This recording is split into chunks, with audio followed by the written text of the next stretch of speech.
you? I'm wonderful. Anna, how are you doing? I am doing very, very well. I am super excited because in just is it a week or is it 2 weeks that your book comes out? Oh God, yeah, it's just like a week and a half. Ugh. Oh, I should know. It's my birth. Your book comes out on my birthday, so I should know that. But I Oh my don't. gosh, happy birthday. Thank you, thank you. I That's think that wonderful. I think that you and like Daniel Kraus and somebody else have something coming out on the third, and I'm like, oh, happy birthday to me.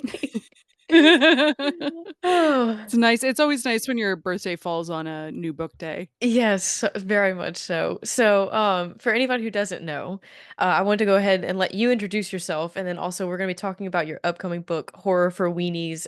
It's a lovely book, and if you want to go ahead and tell us what that's about, the floor is all yours.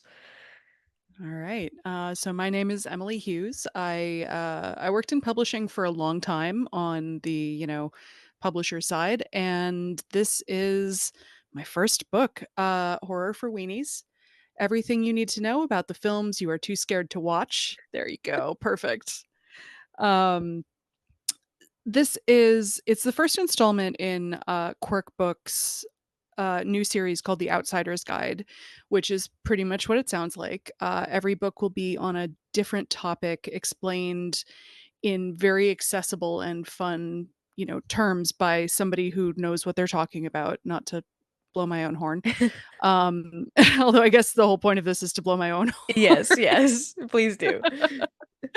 um, Horror for Weenies is basically a 101 guide to 25 of the most influential movies in the horror canon, starting with Psycho in 1960, ending with Hereditary just a few years ago.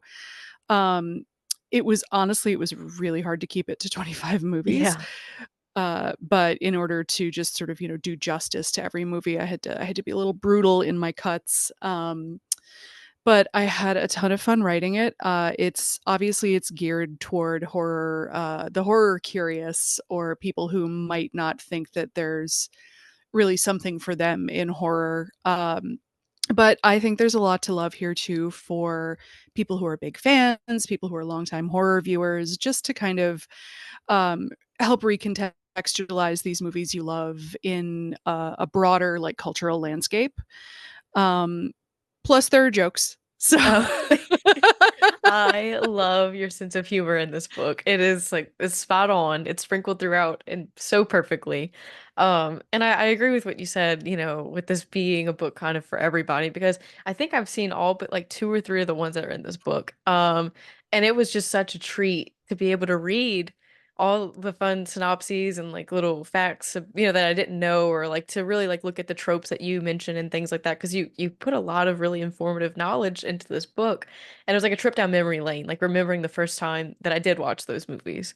So I think that everybody will love something like this. And like you said, picking them out had to have been impossible. So what was the criteria that you looked at for making the list? And I mean, I can't even imagine how many the original long list was, oh but my gosh. The original list was like it was almost 50 movies. It oh, was I can believe ridiculous. it. Yeah, I can believe it. My wonderful editor, Jess Zimmerman, had given me sort of like, she's like, here are the kind of movies I'm thinking about, just to kind of like set the scope, Yeah. right? And I was like, no, this is a good start, but I really need to like just do like a brain dump of every movie I could conceivably want to talk about here. And it was way too many. And she was like, I think you might need to scale down a little. And I was like, no, no, no, I can totally do it. I can totally no, no, of course. We landed at 25. Yeah. Um, but in terms of the selection process, I was going by most influential. Hmm. And obviously that's not like a cut and dried like quantifiable metric. Yeah. It's more of a nebulous concept. So I had done I started out cutting things that I think people like for nostalgia reasons, but didn't necessarily have as big of an impact on the landscape of horror. Like, I think one of the first ones to go was Chucky, Yeah. Child's Play, sorry. Um, and there were some movies where it's like, yeah, I got to cut that one. Like things that were personal favorites that I couldn't maybe quite justify having in the book, like Event Horizon, Yeah. actually. So I was like, that's not going to be meaningful to people who aren't already horror fans, Yeah. or who weren't, traumatized by a viewing of it in college by a roommate who thought it was funny to scare you. Uh, Not that I'm speaking from experience or anything. No. And honestly, like if I had to put together a table of contents for this book again right now, I'm sure I would compile a like somewhat different list of films. Yeah. Um, there were a couple that it really killed me to get rid of. Like honestly, Alien. Like right now, Yeah. I'm 10 days out from Pub Day, and I'm like, why did I not include Alien? What's wrong with me? um, but there are always going to be, and I'm sure that some of the feedback will be, but why not this book? Why not that? Or why not this movie? Why not that movie? I could do what So, I could do, you know. yeah, there's too many, and like I think that that's the great thing about horror is that it manages to somehow capture like a snapshot of the time that we live in so well. Like you see it time and time again, and like obviously by the 25 that you picked in this book, but then I know, like you said, the list was much much longer because for different reasons those movies speak to us, and so I can totally empathize with working that list down, but I think that the list that you picked is great because you everything that you wrote about made so much sense from, pop culture standpoints, just the meaningfulness of every movie within the realm of entertainment and the world in general. I mean, like it was just it did touch on a lot of those big things. And so I guess it's called horror for weenies. Were you always a weenie? Did you kind of Oh I'm yeah. kind of curious about your relationship with weeniehood, if that makes sense. Weenie Hood. Yeah. That's where I grew up. Uh, I mean, I'm a super anxious person, and I was Yeah, like a really relatable. anxious, yeah, right? Yeah. So many of us. And I was a super anxious child. I Hmm. was really scared of everything. Um, I was scared that, my parents would get killed in a car accident or a shark would come out of the shower drain and eat me. It was just like all over the map, stuff like that, right? And actually I talk about this a little bit in the opening of the book, but for my 10th birthday party, I was having a sleepover party. And I decided, given that it was my birthday and my choice of movie, I decided it was a great idea to rent Poltergeist of all things, which was a terrible idea. We were all in a Excellent. state. And that really, that I blame Toby Hooper for putting me off horror for some years after that. And I had that real like, oh, I just can't do scary movies thing that you hear from people Yeah. a lot. Hmm. And then in my early 20s, when I started working in publishing, I really started to kind of curate my own taste in books a little bit more. And I had always liked weird, creepy, unusual stuff. I wasn't really a Goosebumps kid. I was more of a John Belair's kid. Hmm. Edward Gorey illustrations, things like that. And I had grown also I say that I say I was a weenie, but like I also did grow up watching the X-Files episodes my mom would let me watch. I was gonna say, I'm literally wearing my Hell yes. X-Files shirt. Yeah. Yes, perfect. Mulder, Yes. it's me. I mean, the X-Files is like I look back at it now and I'm like, "Oh, that's a huge indicator of why I'm, like this." Yeah. I agree. I agree. But yeah, no, when I started kind of eh, figuring out what it was that I really liked to read and not just kind Hmm. of reading things that people would hand to me, Yeah. um, I was really attracted to weird, creepy, dark stories. And I kind of started to chase that interest. Um, and I had worked with an editor and I was just a tiny baby junior salesperson at a publishing house, and I had an editor come up to me and say, hey, what do you like to read? And that's kind of common practice. Certain editors will try to make allies in sales departments and get people on board with their books. And I said, well, I like the weird shit. Just kind of came out of my mouth to this, woman who was like 20 years older than Oh me. no, I love that. And she said, oh, I've got a great one for you. And she sent me a manuscript for a book she had just acquired, and it was Bird Box by Josh Malerman. Oh God. Yeah. That's incredible. That is incredible. And it just kind of uh, opened my eyes to like a whole new world of like, oh, I don't have to just go searching for like literary fiction with weird stuff in it. I like horror. I like Yeah. scary books. So I just went wholeheartedly down that path. And some years later, I was like, well, yeah, I guess I should try movies again, And Yeah. I think it was actually The Witch that I was like, I want to, or something like that. It was something that really piqued my interest. Mhm. And I was like, I want to brave this movie. And it turned out that, giving myself that kind of background in fiction had really laid the groundwork really well for going back to movies. And now I love them. I'm just a huge fan. It's, 10-year-old me could not have predicted. Oh, yeah, I relate so much to that. Nobody in my family, like, okay, so my dad was a huge, not I don't want to say a huge X-Files fan, but I think I remember him having it on the TV, like when it was on air when I was younger. So I remember it like being around, but other than that, they did not watch scary stuff like at all.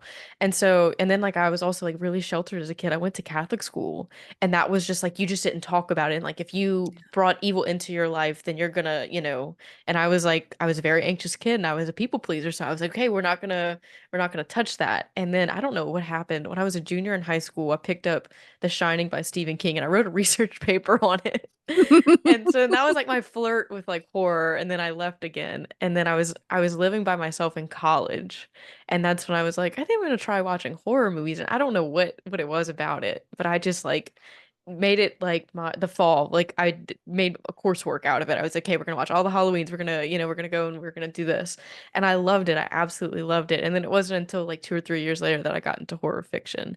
And so I Yeah. think it's so interesting everybody's relationship with either reading it and watching it, because you would think that they would kind of go hand in hand, but Hmm. sometimes they don't. Like, like you said, like, oh, you picked up Bird Box and then you kind of revisited the film thing later. And I'm kind of curious if you have any thoughts as to why it differs, like on the page and on the screen.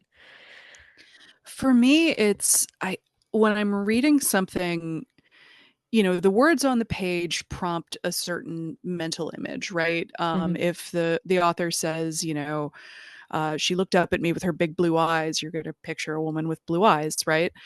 Um, but when you watch a movie, you're being given the image, you're not creating it Right. for yourself. And so I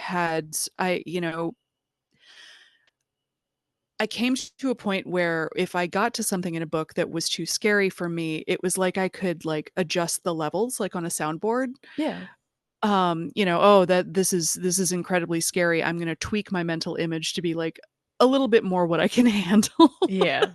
So it was like titrating like the levels of what I could deal with. But as any horror fan knows, your scare tolerance just kind of gets ratcheted up over the years.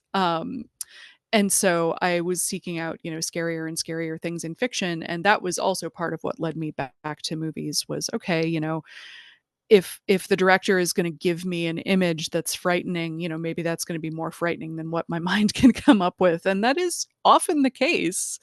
A particularly good jump scare, or and there are things in film that you can't replicate in fiction, right? There are performances, there's lighting, there's sound design, there's set design, and it's all very concrete. It's you're Yeah. seeing it. Um, and I think that for me, that often makes movies scarier than fiction, right? There's all Mm. that stuff that I can't control, especially if you're seeing it in a movie theater. Yeah. You're sitting in the dark and you're like, I don't know what's behind me. It's just some people eating popcorn, right? But it could be anything. Um, so I find that difference to be really key. there are still points in, where I'm just like under enough stress or I'm super, super anxious. I'm like, it's not actually a good idea for me to watch something scary right now. I can still read it though. Yeah. That's a good point. That's a really good point. Yeah. I think the idea of control too is something that you mentioned. And especially when you go to the movies to watch a horror film, like you can't turn the volume button down. It's always the sound. I mean, everybody feels this way. It's the sound. Like it's just the Mm-hmm. overwhelming sound that gets me. And I mean, obviously books don't scream at you. So that's nice. Wouldn't it But be great if they did though? I don't know, like Josh Mallerman's Incidents Around the House, I don't want to hear the noises coming from that book. Totally fair. That would scare the bejesus out of me.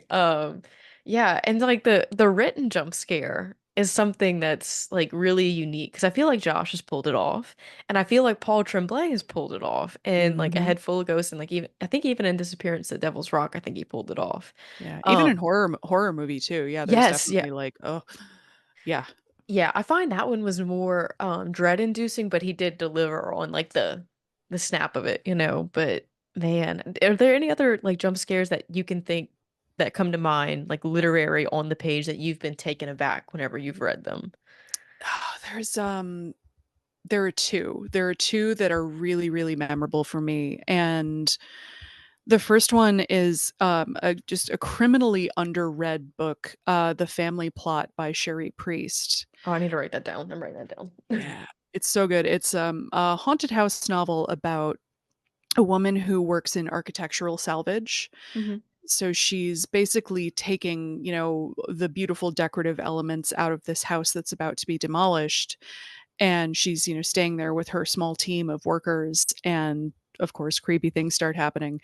Um, there's a scene in a shower towards the end that is the first instance I can really like very distinctly remember reading where I was like, holy shit, that's a jump scare on the page.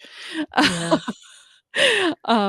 And the second was in uh, Jeff Vandermeer's Authority, which is Oh the yeah. second book in the Southern Reach trilogy, which I love so, so, so much. I'm really excited. There's going to be a fourth book this fall. Yeah. Um, a man finds sort of a hidden storeroom in the big, sort of government office building where he works, and he climbs up into this storage room and he's examining, and there are these like weird murals on the walls and there are boxes and dust everywhere, and he spends like a few minutes examining this room, and then he turns and someone is curled up on one of the shelves Oh my watching him, and I shrieked aloud. It was so disturbing. What is it? What is it about people like balling themselves up or being in like an unconventional, like, or even just standing stock still, I don't know what it is about the human silhouette like that. Because I just read Disappearance at Devil's Rocks. Like, that's what I'm thinking of in my mind.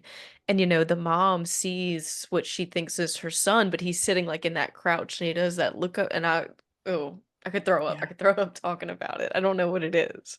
I have a theory about this, and I think it's that I read somewhere once that dogs are incredibly good at recognizing very specifically the silhouette of a human body. Hmm.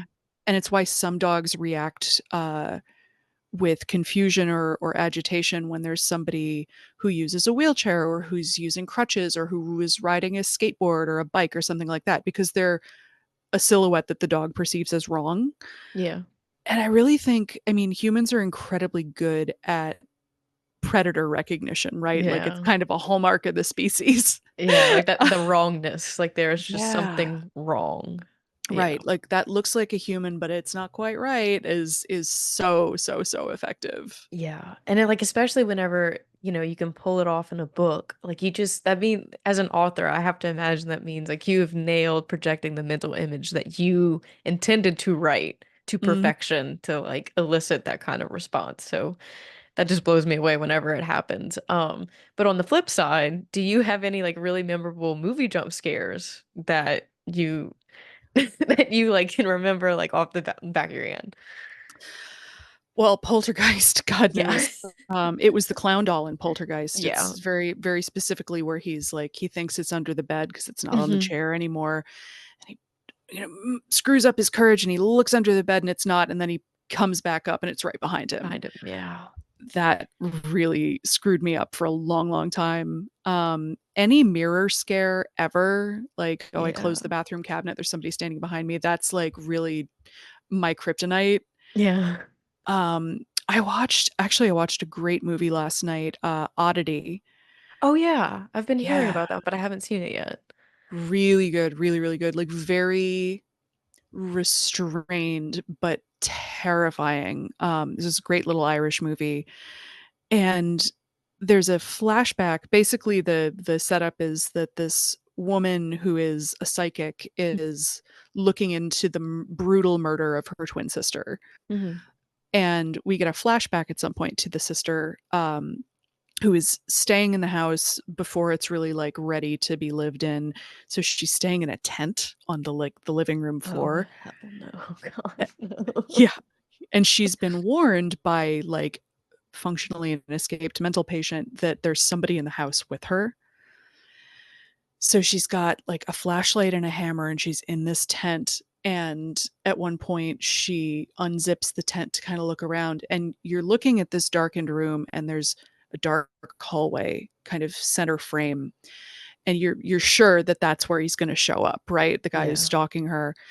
And so you're looking like in the distance within the frame, and all of a sudden he just pops out really close to the camera from like just the side of the tent, and I almost had a heart attack. Like even when you know it's coming, it's still Yeah. so effective. Absolutely. Yeah. I think that Mike Flanagan had tapped into that for Haunting a Mm-hmm. Hill House whenever in the car, when Oh you know my like god. it's high tension, like you're waiting for it and then it just still comes out of nowhere.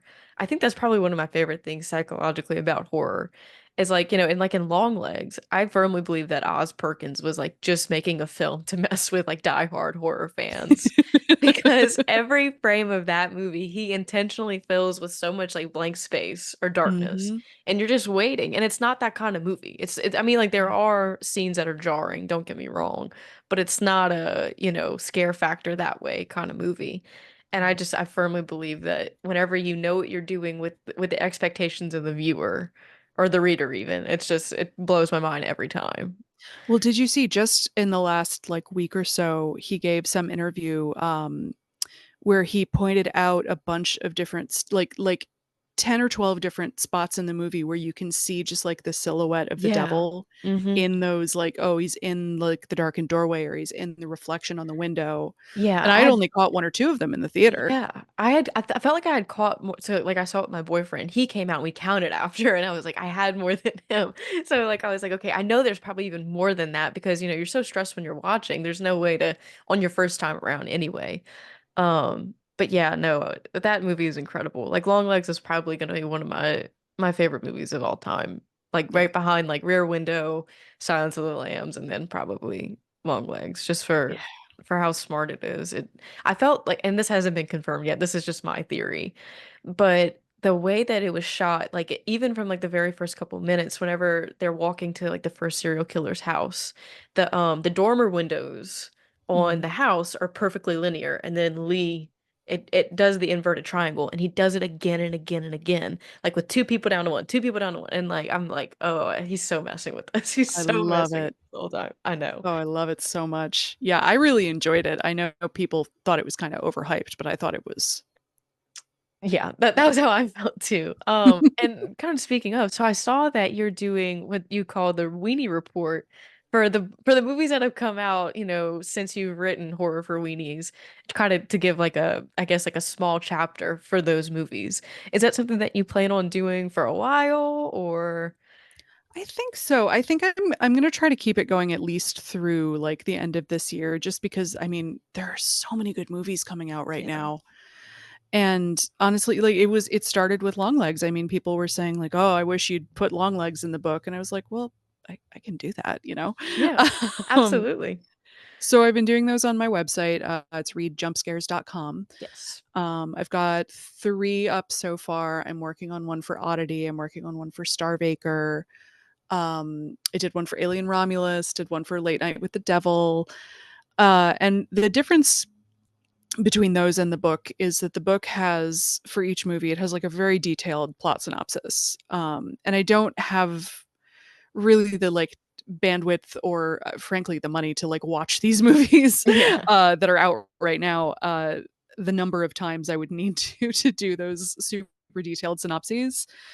So I'm really focusing on like what are the big scares, like what are, what was I looking for when I was a person who was like reading Wikipedia plot synopses of horror movies, right? Yeah. No, I think that that's smart. And that kind of brings me to my next question. I wanted to ask you, so what was the writing process like for Horror for Weenies? Like, like how many times did you watch those 25 movies Oh to my god. I mean, because like it for at least from where I'm sitting, like I can tell the amount of work that went, like amount of detail, love, and care that went into all those chapters. Because like, I mean, it's just so much. Like, there's really not you really for the movies that I know that well. I was like, oh, she didn't miss a thing in terms of the synopses, and then the humor and the facts and the tropes and all those different things. So I was curious how you kept all of that organized and the process and all that good stuff. So Scrivener is the answer. I admire people who can draft in Word. Mhm. Couldn't be me. Scrivener is just like a better, like it's a visual organization. Yeah. But in terms of watching the movies, I mean, I would say I had seen around 50%, 60%, let's say, of the movies in the book before I started writing. Hmm. And those movies, I was like, all right, I already know how it feels to watch this as a first time viewer. So I'm just going to go back and I'm going to watch and I'm going to take notes. On my observations, on like things I know that I need to point out in either like the analysis section or the plot synopsis. Um, for movies that I had not seen before, I watched them once just for the vibe, just for the viewing Yeah. experience, and then went back and watched them again and took notes. And often I was kind of watching them in bits and pieces a third time at least as I was actually writing the entries. Hmm. Especially for really plot heavy movies like The Ring, for instance, Yeah. is There's a just lot of it's so movement. plotty. Yeah. Yeah. Hmm. Um, and then there were some, shorter, more simple entries like God, let's say, oh, The Wicker Man is like not a ton Yeah. really happens. He's just kind of going around interviewing people until the end when a lot happens. So some were easier than others. Uh, some were some were tough. I had never seen Hereditary before I Oh God. started writing the book because I was like, that's too scary for me. Yeah. Joke's on me. I played Yeah. myself.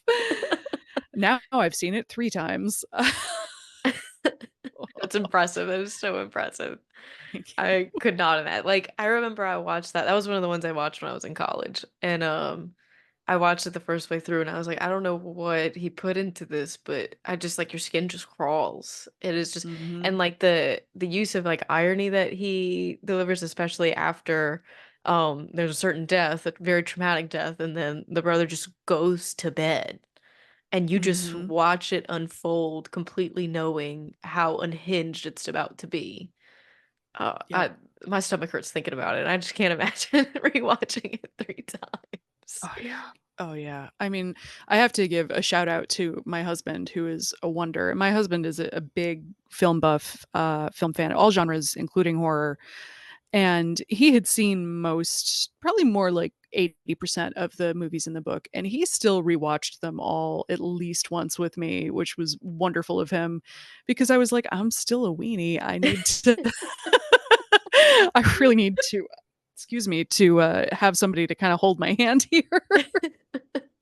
I feel that very much. I can't imagine having to watch like Hereditary, especially like by myself again. So Oh my I God, no. definitely no. Well, my husband went to see Hereditary in theaters by himself, which is unhinged behavior. That is unhinged behavior. I did that with Pearl, believe it or not, and not like really knowing what Pearl was gonna be about. Ooh. And I like it was like I have like a Cinemark movie pass thing. It's like $15 a month. I get a ticket or whatever. So I knew it was about to be the end of the month. I was like, oh, I'll go spend my credit. And it was like at 5 o'clock on a Tuesday after work. There was like there was literally nobody else in that theater, and it was just me. And I think I was like stuck to my seat, like unable to move, especially when she does her 9 minute long monologue at the end. I was just stuck. I was like, I don't think I can get out. I think I'm gonna be here all night. I live here now. Yep, this is my home. I hope Forward that my mail. yeah, I hope the staff like me because I can't leave now. Thanks, Mia Goth. Yeah, so I relate. So these are all like the movies that you include for horror for Winnie's. You know, we've talked about how they're big cultural touchstones and they kind of encapsulate a lot for the genre.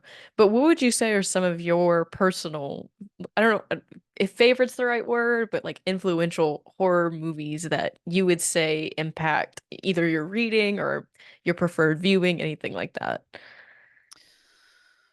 Do you want, are you looking for ones in the book or ones out of the book, or does it matter? Any of the above, any and all of the above. I would say, oh man, my one of my oldest favorites is actually this just bizarre British horror movie from the 50s called Night of the Demon. Okay. I haven't heard of that Which one. is it's absolutely, I mean, it will take you like, it's not long, it's not good, but it's also great. It's one of those. And it's sort of a passing on a curse Mhm. story, where these, group of sort of occult men can, curse each other with a certain rune that will summon a demon to come and kill them. And it's an absolute delight. And I love that kind of like contagious curse or contagious danger story. Yeah. um as I said earlier, Event Horizon, I'm kind of always chasing the high of that movie Hmm. because it's just go for broke, balls to the wall, batshit, and I love it. And Yeah. it's not, again, a movie that's like not good, but it is great. Mm. That's a movie that, I mean, I would love to see the, fabled director's cut that we're never actually going to get because I think the footage is actually gone. But there's just the things in that movie that have stuck with me. Some of the gore in particular, like the video of like the hell dimension, is just like Yeah. graven into my brain now. Um, I'm also just a huge, huge, huge folk horror fan in Hmm. general. So The Wicker Man, which is in the book, one of my all-time favorites, like a horror movie sort of only on a technicality, right? Like Yeah. it's pretty goofy, it's funny, and it's like a musical almost. But it set the scene for just, I mean, it just kind of set the tone for that genre along with a couple other really influential 60s and 70s horror movies. But I love contemporary folk horror in pretty much all its forms. I loved The Witch, I loved Midsummer, I Yeah. loved um of course, so now my mind is doing that thing where it's like you've never seen a movie, you can't think of any movies. Oh yeah. But I do anything folk horror, I am Hmm. there, I am seated, I am signed up. I love that. Yeah. I remember whenever I had watched Midsummer, I was like, this is horror in the daylight. Like this was a whole different like it was so colorful and bright and I don't know that I had ever seen anything quite like that before. And Hmm.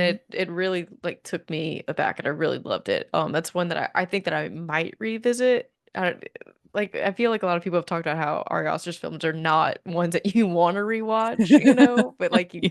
you kind of only do because you're obligated. But that is one that I feel like I watched and I didn't. I feel like I gave it my attention, but like if I were to watch it again, I'd be even more like attuned to some of the things that would happen. Totally. Yeah, but no, I think Yeah. I remember I saw The Witch as well. I need to do more folk horror watching, especially like in this day and age. I'm trying to think of the last horror movie that I watched, and I really can't remember. Now I'm blanking out, but Did you Alien Romulus yet? Are I you didn't make it to the movies yet. No, That's fair. I just did like last weekend. I just watched like most of the Friday the 13th movies. That's what it was. I just like Perfect. binge watched a whole bunch of them, and I think that it's so hilarious the rise and fall of that franchise. Like they're just all over the place. The like your rating of those movies, everybody has such strong opinions on them, but they're kind of all over. It makes it fun. You never know what you're gonna get whenever you turn it on. Yep, yep. Oh my God, no, that's so true. Honestly, the original Friday the 13th was in the book Mhm. until basically the last edit pass. And then it was finally like, okay, we got to save some word count here. And I mean, that was part of the cutting process was like, can I justify having this movie in if I also have this other movie? And for, Yeah, you know, I cut The Omen because it was like, well, I've already got Exorcist and they're kind of doing the same thing, right? right. And I cut Friday the 13th because I was like, there's not a lot happening here that isn't also happening in Halloween and Nightmare on Elm Street. Yeah. So that was, I mean, it was a tough cut, but like I feel okay about that one because Oh that yeah. No, franchise is really all over the place. no, it is. And I think like whenever you mention, like, oh, I had to cut it because of like we had others that were doing the same thing. That was immediately, I thought immediately of Halloween. Like that was like you covered your bases with that one. But speaking of which, I do want to kind of talk about three that are from the book. First and foremost is Carrie from Brian De Palma because it was just this year that I saw it for the first time. And I have never, I was like crying. I was just like casually watching it like on a Thursday night, and my boyfriend watched it with me. He's like, "Why are you crying? This is terrible." But I had just read the book, and I don't know, it just there was something so glamorous about horribly glamorous about that movie, like especially the prom scene. It broke my heart. Yeah. When did you first watch Carrie? Like, is that one that you had to revisit or visit for the first time, or was that a revisitation for you? I had seen Carrie, I think, in high school, which is quite a time to watch it. Yeah. I wasn't an outcast. I had friends, but I was like not really one of the popular kids. I was in musical theater and art and all that. And if you're going, oh, she's a theater kid, that makes sense now. I accept it. Yeah, I know. um, so I saw it in high school, and because it was one of those that my mom would talk about with sort of like, oh, Carrie, that was super, made a huge impression on me, and I wanted to watch it Mhm. to understand all the references, if nothing else. Yeah. And I didn't find it like as scary. I mean, there's that thing, right, when you go back and you watch an older horror movie, where the conventions of like what is scary have like Yeah. changed and evolved over time.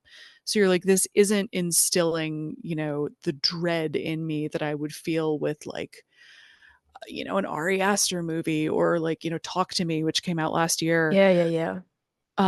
But there is still like, you're like, oh, I feel like I have just discovered the source code for like all this other stuff I've seen, right? You go Yeah, back yeah, and you're like, yeah. this is where it came from, this is what it's referencing.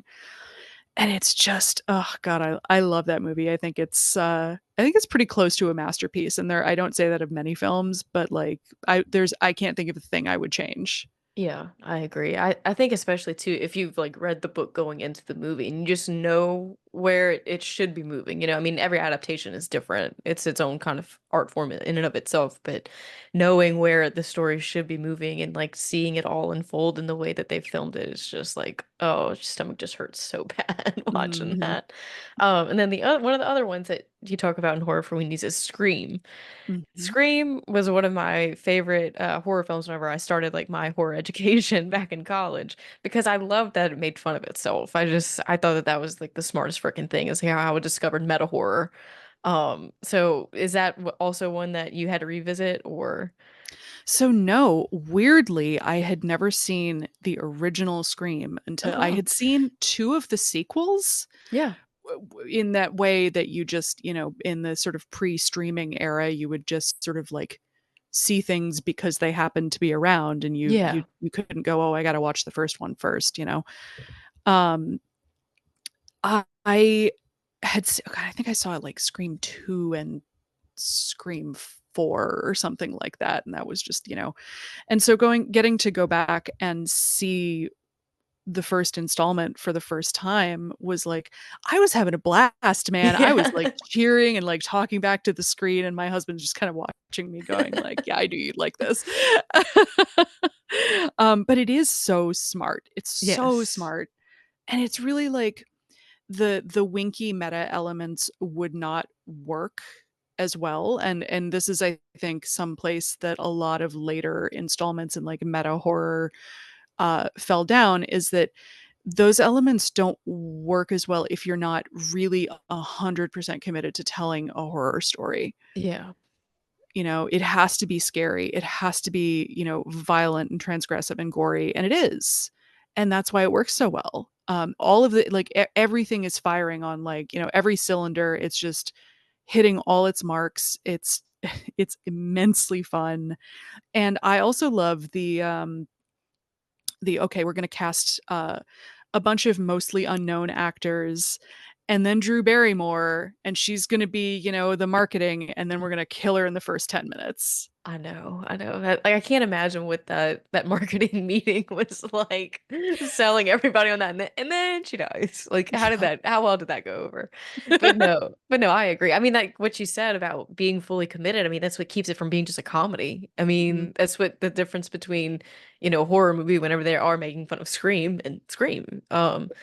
So no, I completely agree. I love the first one. I mean, I think I've seen most of the sequels, if not all of them, at some point. But you know, they kind of all run together if you haven't watched them in a while. And For then, of sure. course, we've already talked about this one, but Hereditary. You said that you watched this one for the first time, and man, it just gets under your skin. I just would love to know what it is that about that movie that gets under your skin. Just everybody just feels so unhinged. Like I know that that's a word that gets thrown around so often, but Yeah. I can't think of another word. I really can't. Like, Yeah, no, that's really it. It's I mean, there are certain sort of, you know, the expected rules, right? Like, oh, you're not going to kill the kid, you're not going to kill the animals, you're not going to, you know, um you're not going to violate certain expectations that the viewer yeah. has. And that, I think, with horror, I think that usually manifests as, are you going to go for the really bleak ending, or are you going to kind of pull back? Hmm. And there are like really two schools of thought on that. Everyone has their own opinion. You know, is there going to be hope for any of these characters, or are they all, you know, doomed and dead? And I tend to go back and forth, you know, which of those I think is the best. But with Hereditary, it's not just the ending; it's the whole goddamn movie. Yeah. It's really, I think even say this in the book, like that death you were referencing earlier, that happens a half an hour in. Yeah. Yeah. There's still so It's much left, not. story wise to be told. Yeah. Yeah. And when I did go back and rewatch it, I was like, this is so well constructed. Hmm. Everything is seated, you know, earlier in the movie that comes to pass later on. It is a movie that is incredibly rewatchable just to see the craft that went into it, but also Yeah. why would you ever want to rewatch it? It's so disturbing. Exactly. Yeah. No, that I feel like I've heard somebody say that, like, you know, whenever you do go back and you do watch it, you catch every little tidbit and it just, you know, like you said, it adds to your whole viewing experience because it was so well thought out. But the thought of sitting through it again, I just don't know if I can do it. Yeah, Uh, yeah. yeah. But all right, so about those are the three that I want to talk about from horror movies. There's plenty of other ones, but I don't want to spoil all of them because I want people to pick up the book and see which ones you do talk about. And so to kind of shift a little bit away from horror for weenies, I was just gonna kind of wrap this kind of conversation by asking what you're reading right now, what you've been enjoying in horror fiction or mo horror movies as well, and just kind of like what's the future look like for you? You know, like you have Pub Day coming up, and what else is going on? Well, let's see. Let's start with what I'm reading. Right now I'm reading Sacrificial Animals by Oh Kaylee yeah. Peterson. Hmm. Yeah, it's a debut novel, just came out. And I'm it's not that long. I read 60% of it yesterday just in the afternoon. Hmm. Um it's this sort of it's like a family saga of a father and two sons, and the father is sort of a tyrant and cruel, and he raises his two sons on this like 1,000-acre property he has out in rural Nebraska. And when the sons are all grown up, one of them comes home with a wife, or a fiance at the time, who is Chinese American. And the father is like, absolutely not. You're disowned. I never want to see you again, because he's horrible and racist and cruel in every conceivable way.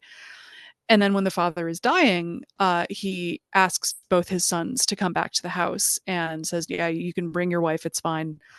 And the older son, who's married to the Chinese American woman, sort of bonds with his father again, and they get very close. And the younger son starts to bond with the wife, and Interesting. it's very slow burn. Hmm. It's very eerie. There are a lot of sort of like odd goings on in the woods around the Yeah. farm. Uh, and the writing is absolutely drop dead beautiful. Oh, oh, I love that. I love a It, slow burn with good writing like that. yeah, I think you'll really like this. It's I hope it sticks the landing, but I have no reason at this point to believe that it won't. Yeah. Um, Um, yeah, that I saw that one in the bookstore the other day and I almost picked it up and I was like, I don't know if I have like the time right now to like give it my full attention because I'm trying to get some advanced copies read soon, but that's a whole different problem. Anyway, yep. I did see it and it grabbed my attention, but I was like, I'm gonna have to come back to this one. Yeah. Yeah. Yeah, I hope it gets some good attention, because it is a debut, and that's, a tough position for an author. But she's really, really talented. I look forward to seeing what she does next. Yeah, that's always good. Is there anything that you've read this year that you think would make a really good movie adaptation other than like Paul Tremblay's horror movie? Yeah, The right. the nightmare of trying to like convert that audio, it's a book about an audio book of a film. I can't even imagine that headache, but It's so funny. I read, let me see. I mean, So Thirsty by Rachel Harrison, yeah, right? Like that would be everything so Rachel writes good. would be like very, it would lend itself so well to screen. She's a very like visual writer. Yes. Um I read Smother Moss by Oh Alyssa yeah. Allering. I'm not 100% sure how to pronounce her last name. My apologies if you happen to listen to this, Alyssa. um, it is a story set in the 80s about two sisters who live in rural Appalachia. They're, up in the mountains with their mother and their great aunt, and they have very little money, and they're both kind of outcasts at school. And then something happens on the mountain. A murderer kills a pair of female hikers, and the mountain is like not sentient exactly, but it has a will and it has, Yeah. agency. Um, and so it sort of sets them on this path with this murderer, and it's more of like a gothic slow burn than like a, real banger horror movie, but it could really, I think it would be very, very good on screen. That sounds like it would be, honestly. Like very in the woods, like the creepiness of Appalachia. I feel like that's having a moment right now. Like the horror Yeah. in Appalachia is having a moment. So that would I would watch that. I would 100% watch that. Uh, and so obviously Horror for Weenies comes out on September 3rd. Is there anything else that you have coming up or that you're working on right now that you wanted to talk about? Well, still doing the weenie reports as we discussed earlier. Yeah, the book is out on September 3rd. I have a launch event in Brooklyn on September 5th at Greenlight Books. And I'm going to be joined by Clay McLeod Chapman and Oh, it's Erin the E. best. Adams. The best. I'm so excited. Doing a couple other appearances. Those are all available on my site, readjumpscares.com. The other thing you can find at my site is my big, crazy list of every horror book published this year, and I for love previous your years. lists. I love, love, love your list. Thank you so much. It's a for anyone who's not encountered these before, it's literally just every horror book coming out this year.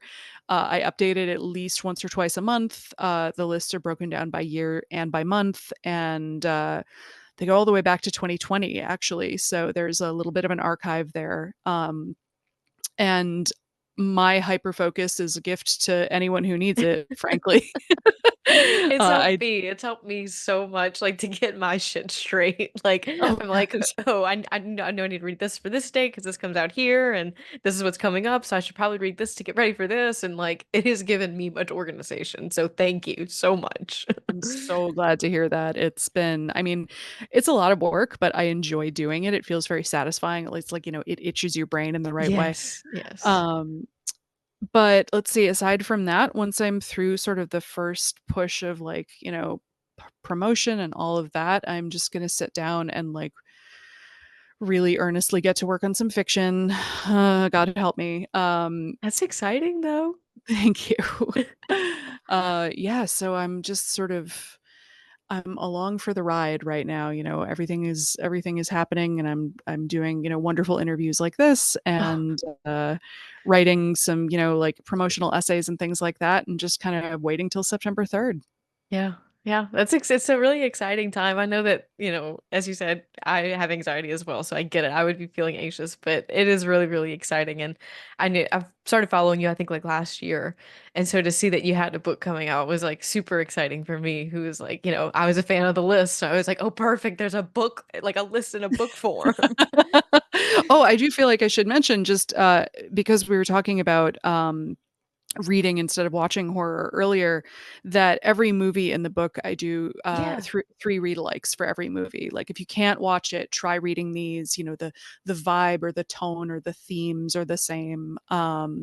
So hopefully that can be useful to people who are too scared to watch. Yeah, I know for the books that I have read and like with the movies that I've seen, like I felt like your recommendations were spot on for those. I mean, I obviously haven't read all those books, but I was like, oh yeah, that makes sense. Thank you so much. Yeah. Honestly, I take that very seriously. Oh I'm like no, no, I get it. deadly serious. I mean, like I write reviews, so I totally understand. Like, oh, you don't want to accidentally say this is like this and it's not, and somebody picks it up and hates it. But no, I felt like everything was super spot on in there. But thank you so much, Emily, for your time. This has been so, so much fun. I am super excited for the world to get their hands on horror for weenies, and I hope that we start a weenie movement and we get everybody on board. And yes, thank you so much, Emily. Thank you, Anna. I really, really appreciate this. And literally anytime.